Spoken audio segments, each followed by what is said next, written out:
बिस्मिल्लाहिर्रहमानिर्रहीम। Question number है हमारा 8। 2 ब्लॉक्स, दो हमारे पास ब्लॉक्स हैं ऑफ मास जिसका मास है 5 kg और 3 kg are suspended by the 2 string as show, और उनको बांधा गया है या लटकाया गया है 2 स्ट्रिंग के साथ, 2 रस्सियों के साथ, जैसा कि फिगर के अंदर उसने दिखाया गया है, बुक के अंदर उसने आपको पिक्चर शो की हुई है। Find the tension in each string, हमने फाइंड करनी है टेंशन हर एक स्ट्रिंग के ऊपर कितनी है। हम पिक्चर भी इसकी देख लेते हैं। कुछ ये वाली है, ब्लॉक है, एक ये हमारा ब्लॉक है और दूसरा एक ये ब्लॉक है और एक ये ब्लॉक है। अब एक का वज़न 3 kg है, दूसरे का 5 kg है। अब यहाँ तक तो डायग्राम की हमें समझ लग गई।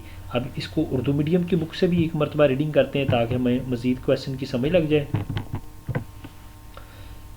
क्वेश्चन नंबर है जी हमारा 8। 5 kg एंड 3 kg के 2 ब्लॉक्स डोरियों से लटकाए गए हैं जैसा कि शक्ल में दिखाया गया है।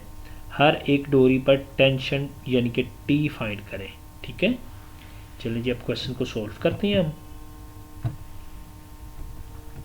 Find the tension E string, यानी कि एक स्ट्रिंग ये वाली है यहाँ तक और एक स्ट्रिंग हमारे पास है ये वाली, 2 स्ट्रिंग्स हैं। ठीक है ना, एक स्ट्रिंग ये वाली है और एक स्ट्रिंग ये वाली है। अब ये वाली जो स्ट्रिंग है ना, इसके ऊपर जस्ट इस ब्लॉक का ही वज़न है, जबकि ये वाली जो स्ट्रिंग है ना, इसके ऊपर इस ब्लॉक का भी वज़न है और इसके ऊपर ये नीचे वाला जो ब्लॉक है ना, ये वाला, इसका भी इसके ऊपर वज़न है। लिहाजा इस स्ट्रिंग की जो टेंशन होगी ना, वो दोनों को मिलाने से बनेगी। ठीक है ना, इसके ऊपर जो टेंशन होगी दोनों को मिलाने से आएगी। चलें जी अब क्वेश्चन को सॉल्व करते हैं। जो जो वैल्यू हमें गिवन है वो लिखते हैं। हमारे पास मास 1 है जो कि है 5 kg, जिसको हम अपर ब्लॉक का नाम देते हैं, मास ऑफ अपर ब्लॉक। और हमारे पास इसी तरह है दूसरा मास M2 है जो कि है 3 kg। हमने ये दोनों वैल्यू लिख ली है। देन हमारे पास tension produce in each string T1 और T2 हमने फाइंड करनी है। हमने ये वाली T1 और इसको हम नाम दे देते हैं T1 का, इसको T1 का नाम दे दो, इसको T2 का नाम दे दो। चलो ठीक है, हमने दोनों को ऊपर जो टेंशन है ना वो फाइंड करनी है।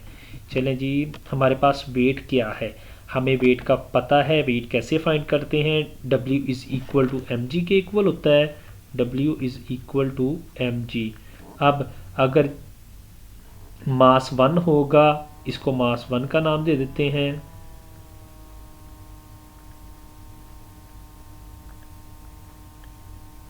मास 1 है तो ये मास 2 होगा। ठीक है ना, तो ये मास 2 होगा।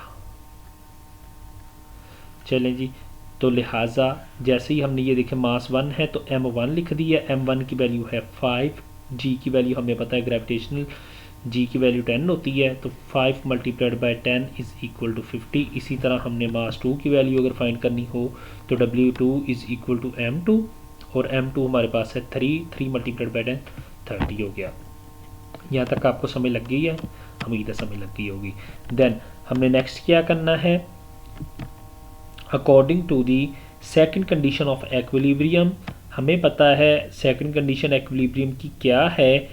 एफ वाई कंपोनेंट जो होते हैं उनका अगर समिशन किया जाए ना तो वो ज़ीरो के इक्वल आता है, जैसा कि यहाँ पर आपको शो किया गया है। ठीक है ना, summation F Y is equal to 0। अब हमने जो टेंशन 1 और टेंशन 2 T1 और T2 फाइंड करनी है, तो हमें पता है जो रस्सी ये वाली है ना, ये वाली स्ट्रिंग जो है, इसके ऊपर जो टेंशन पड़ रही है वो दोनों के मिलाने से आ रही है, यानी कि वेट 1 और वेट 2 दोनों के मिलाने से आ रही है। वेट 1 कितना है 50 और वेट 2 कितना है हमारे पास 30। इन दोनों को अगर प्लस करेंगे तो फिर हमारे पास आंसर टेंशन 1 का निकलेगा जो कि हमारे पास 80। ठीक है ना, ये है 80, इसका आंसर ये है T1 का। अब अगर हमने T2 की वैल्यू निकालनी हो, T2 की वैल्यू कैसे निकालेंगे, हमें पता है इसके ऊपर जस्ट वेट 2 वाला ही जो है अपना टेंशन आ रही है, सिर्फ इसकी अपनी ही टेंशन है, तो वो हमने T2 is equal to wait 2 के इक्वल है, जो कि है 30 न्यूटन। तो लिहाजा इसका आंसर ये वाला है, इसका आंसर ये और इसका आंसर ये। आई होप आपको समझ लगी होगी इसको कैसे सोल्व करना है। अगर समझ नहीं लगी, क्वेश्चन को दोबारा देखें, इंशाल्लाह आपको समझ लग जाएगी। अगर आप जॉब या स्कॉलरशिप या इंटर्नशिप वगैरह फाइंड कर रहे हैं तो हमारी वेबसाइट है रेड स्कॉलरशिप के नाम से, आप इसको विज़िट करें, इंशाल्लाह आपको बेनिफिट होगा। Thank you for watching. अस्सलाम वालेकुम।